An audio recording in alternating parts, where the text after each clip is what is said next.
वजीर आला पंजाब चौधरी परवेज इलाही को एक बार फिर गिरफ्तार कर लिया गया। इमरान खान के बाद चौधरी परवेज इलाही को भी अटक जेल मुंतकिल कर दिया गया। लाहौर हाई कोर्ट के वाज़ेह अहकामात के बावजूद जुम्मा के रोज लाहौर से गिरफ्तार किए गए साबिक वजीर आला पंजाब चौधरी परवेज इलाही को रात की अटक जेल मुंतकिल कर दिया गया। मीडिया रिपोर्ट के मुताबिक इस्लामाबाद पुलिस चौधरी परवेज इलाही को लाहौर से गिरफ्तार के बाद जुम्मा की शब इस्लामाबाद के पिम्स अस्पताल ले गई। वहां पर उनका तिबी मुआयना करवाया गया।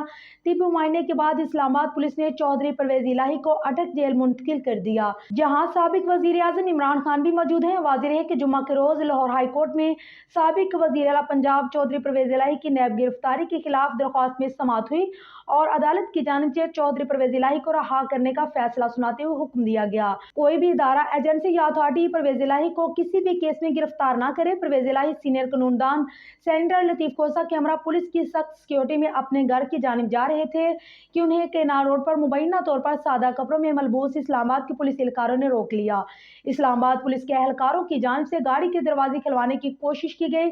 कुछ देर की मज़ाहमत के बाद गाड़ी के दरवाजे खोल दिए गए और एहलकारों ने सरदार लतीफ कोसू को गाड़ी से नीचे उतार दिया, जबकि परवेज इलाही को बाजुओं और टांगों से उठाकर सफेद रंग की बगैर नंबर प्लेट गाड़ी में बैठाकर अपने हमरा ले गए। जबकि इस मौका पर लाहौर पुलिस के अफसरान या एहलकारों की जानिब से कोई मज़ाहमत नहीं की गई। मीडिया रिपोर्ट्स के मुताबिक परवेज इलाही को 3 MPO के तहत गिरफ्तार किया गया है।